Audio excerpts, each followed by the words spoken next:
Et bonjour, c'est Nicolas de immobiliercompagnie.com et dans cette vidéo, on va voir les 5 erreurs à ne pas commettre lorsque tu veux acheter un immeuble de rapport locatif.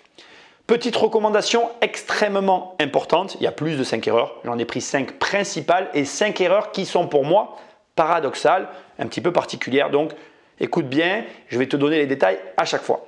Et on attaque, si tu veux bien, directement avec la première erreur, croire que l'on ne peut pas acheter un immeuble.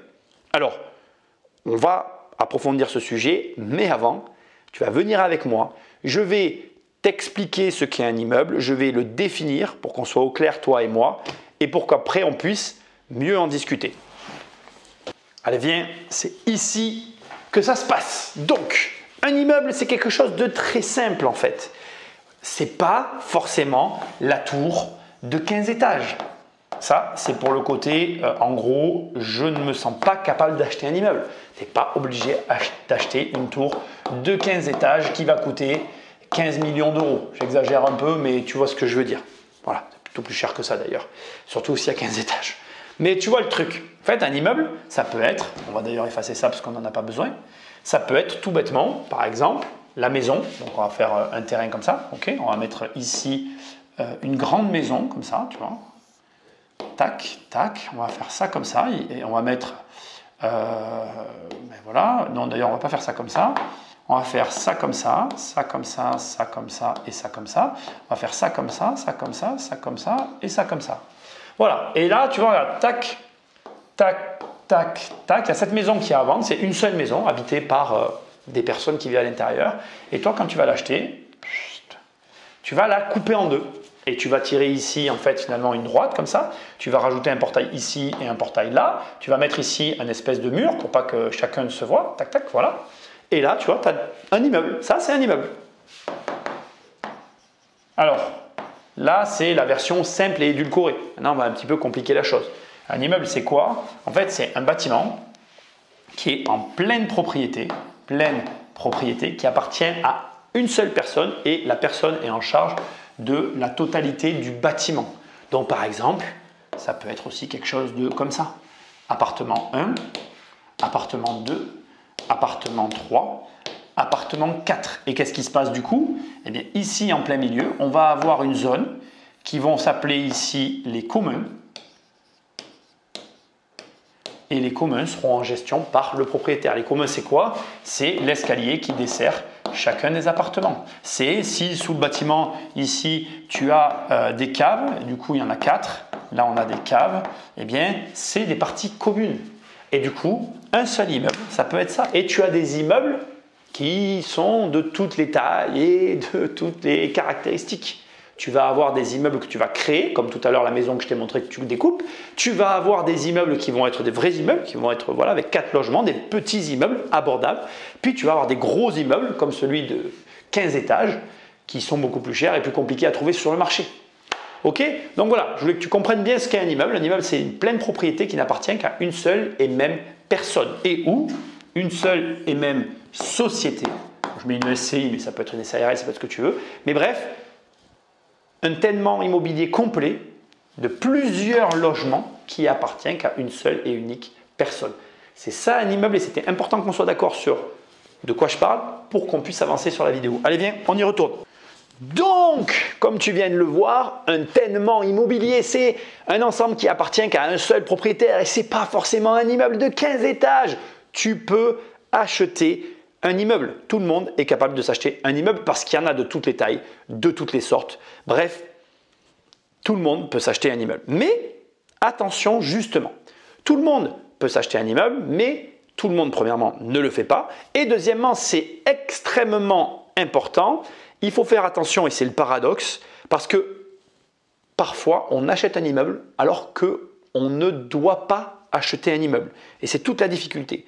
Donc, ce premier point, il est paradoxal parce que d'abord, il y a beaucoup de gens qui ne réalisent pas qu'ils doivent et qu'ils peuvent et qu'ils ont la capacité d'acheter un immeuble. Et ça, c'est une énorme erreur. Mais paradoxalement, il y a des gens qui foncent là-dedans tête baissée sans se rendre compte qu'ils ne sont pas en position d'acheter un immeuble. Ils n'ont pas soit les connaissances, soit le patrimoine, soit les deux d'ailleurs. Donc, c'est le background qu'il faut pour acheter un immeuble. Et surtout, et c'est le dernier point, on va en parler tout à l'heure, Ils n'ont pas la capacité financière de l'acheter. Donc, tu dois retenir de ce premier point que tu peux acheter un immeuble. Ça n'est pas impossible. Tout le monde peut en acheter un. Ce n'est pas forcé d'acheter un énorme immeuble. Il suffit d'acheter une pleine propriété immobilière et en soi, tu possèdes un immeuble. C'est une excellente stratégie, mais encore faut-il bien comprendre tout ce que ça implique. Deuxième erreur, et celle-là, elle est extrêmement importante, valider les lots de l'immeuble. Je m'explique. Tu peux acheter, comme je te l'ai montré il y a un instant, une maison et la couper en deux et conserver qu'un seul compteur électrique pour les 2 logements. Dans ces cas-là, tu n'achètes pas du tout un immeuble en fait. Tu achètes une maison avec à l'intérieur un réagencement de 2 logements qui malheureusement ne sont pas déclarés. Et si tu veux réellement acheter un immeuble, il faut acheter un immeuble qui ait été correctement déclaré auprès des services compétents. La mairie, les dépôts de permis, enfin bref, tout ce qu'il faut faire. Je ne vais pas rentrer dans le détail ici, ça serait trop long. Toi, ça se traduit comment pendant ta visite? Comme je t'ai montré sur l'exemple sur le tableau il y a un instant en fait. Tu visites une maison avec 2 appartements qui a été coupé en 2, il doit y avoir 2 compteurs électriques. Tu visites un immeuble avec 7 appartements qui a été redécoupé parce qu'avant c'était une seule et même maison d'habitation, il doit y avoir 7 compteurs électriques. Il doit y avoir un compteur électrique par logement. Si ça n'y est pas, les logements n'existent pas. S'ils n'existent pas, tu n'achètes pas un immeuble premièrement, mais deuxièmement, tu n'achètes pas le nombre de logements qu'il y a dans le bâtiment. Et ça, c'est une erreur grossière. Ne la fais pas s'il te plaît. Donc, tu vérifies que le bien que tu achètes avec le nombre de lots qu'il comporte soit bien déclaré au travers des compteurs électriques. S'ils n'y sont pas, eh bien, petit bonus de la vidéo, tu le signifies au vendeur, tu t'assures que c'est convertible, c'est-à-dire que les démarches puissent être réalisées et validables auprès des autorités compétentes. Et à partir de là, si tout est réalisable, si le permis est validable, tout est validable, tu achètes, mais au prix d'un seul lot, pas du nombre de lots qu'il y a dans le logement, parce que tu vas avoir des travaux en conséquence. Ok? Donc ça, c'est vraiment très important et c'est une erreur grossière. Troisième erreur, et alors celle-là aussi, vaut mieux l'éviter, c'est sous-estimer les coûts de fonctionnement. Quand tu achètes un immeuble, tu achètes tout le bâtiment. Tu assumes donc, ça sera mieux comme ça, tout le bâtiment. Ce qui veut dire que si la toiture est à refaire, la toiture est à refaire, à ta charge. Quand tu vas devoir prendre des décisions pour les parties communes, par exemple parce que, alors vraiment au hasard, tes locataires ne font pas l'entretien des communs et que du coup, il te faut prendre une femme de ménage et augmenter les charges auprès de tout le monde parce que les 3/4 ne jouent pas le jeu, ça va déjà être compliqué parce que ceux qui jouent le jeu ne seront pas d'accord et deuxièmement, c'est toi qui vas devoir l'assumer, etc., etc. Tout est à l'échelle. Quand tu as une vague de cumulus, parce que tu as changé tous les cumulus en même temps et que tu as une vague de cumulus qui tombe en panne, ça c'est de l'expérience qui parle. Généralement, quand il y en a un qui tombe en panne, ça suit. Mais c'est logique. On les pose en même temps, ils sont utilisés globalement en même temps, il y a des légers décalages, ils tombent en panne en même temps. À 700, 800 euros le changement de cumulus, je ne te fais pas un dessin. Tu peux avoir des prix moins chers sur le volume. Là, je te donne les prix de monsieur et madame tout le monde. On est d'accord. Donc, comprends bien qu'un immeuble, c'est un ensemble avec tout ce que ça implique. Et comme je te l'ai dit au tout début, tu peux effectivement acheter un immeuble, mais tu dois bien réaliser que derrière, va falloir assumer. Et ça, si tu y passes à côté, tu risques d'y laisser des plumes. Donc, pense-y. Quatrième erreur. Acheter une rentabilité. Je te le dis, le facteur numéro 1 qui doit définir si tu achètes ou pas un immeuble, c'est tout sauf la renta. La rentabilité n'est pas le facteur qui doit être déclenchant pour l'immeuble. Alors je ne vais pas tout expliquer malheureusement parce que je veux que la vidéo soit courte, mais voilà ce que je vais te dire. Premièrement, par exemple, l'impôt foncier qui impacte ta rentabilité. Sauf que il ne faut pas que l'impôt foncier soit trop gros. Je m'explique, il y a beaucoup d'impôts fonciers aujourd'hui qui représentent 2 mois de loyer. Bien sûr, des immeubles, tu dois essayer d'acheter des immeubles avec un foncier qui ne représente qu'un mois de loyer. Oui, ça existe encore. Oui, c'est difficile, mais il faut pourtant faire ce travail, même si c'est modulable. Mais ça, je ne vais pas m'étaler ici. Deuxième point, l'emplacement. Eh oui, l'emplacement pour les immeubles est extrêmement important. Et ce n'est pas ce que tu crois en fait. C'est pas il y a des bons et des mauvais emplacements, pas du tout. Même dans les mauvais emplacements, certains immeubles valent le coup. C'est qu'en fait, justement, parce que tu achètes un immeuble, il y a un ensemble de caractéristiques qui vont venir se greffer sur le bâtiment au complet et tu ne dois pas te tromper sur la typologie des logements qu'il y a dans l'immeuble par rapport au marché, en tout cas au quartier dans lequel se situe l'immeuble. Certains immeubles sont mal placés pour le locatif parce qu'ils ne sont pas au bon endroit par rapport au type de logement qu'il y a à l'intérieur. Et d'autres immeubles sont extrêmement bien placés. Des exemples. Par exemple, tu prends un petit village où il ne va y avoir que des maisons. Eh bien, si tu as un immeuble d'appartement, c'est jackpot. Par exemple, donc notre exemple, tu as un immeuble de studio qui est extrêmement mal placé par rapport à la fac dans une ville. Tu vas toujours louer, mais peut-être que tu ne loueras pas à la clientèle que tu veux. Donc, tu vois, il faut faire très attention à l'immeuble que tu achètes, la rentabilité n'est pas le facteur déterminant. Ce qui me fait toujours glisser très doucement toujours sur la rentabilité aux immeubles vides. Les immeubles vides, il n'y a pas consensus sur les immeubles vides. Pourquoi? D'abord parce que le vendeur peut annoncer un peu tout et n'importe quoi sur le montant des loyers. Pour vérifier ses loyers, pense à poster des fausses annonces sur Internet parce que du coup ça te permet de valider. Et encore que, sois vigilant avec les fausses annonces parce que quand tu loues pas vraiment les logements, tu ne peux pas réellement apprécier si ça va au bout de la signature. Dans la fausse annonce, ce que tu vas mesurer, c'est le nombre d'appels et rien d'autre. Pas la qualité de l'appel, même pas ça. Parce que tu peux avoir un très bon appel ou deux sur un immeuble, mais malheureusement, c'est par rapport à la situation au moment où tu as mis l'annonce. C'est comment je dirais, une circonstance de vie. Toi, ce que tu cherches, c'est à voir s'il y a beaucoup d'appels ou pas. S'il y a un gros volume d'appels, tu sais qu'avec le volume, tu trouveras ce que tu veux. S'il n'y a pas de gros volume d'appels, c'est généralement mauvais signe. Ok ?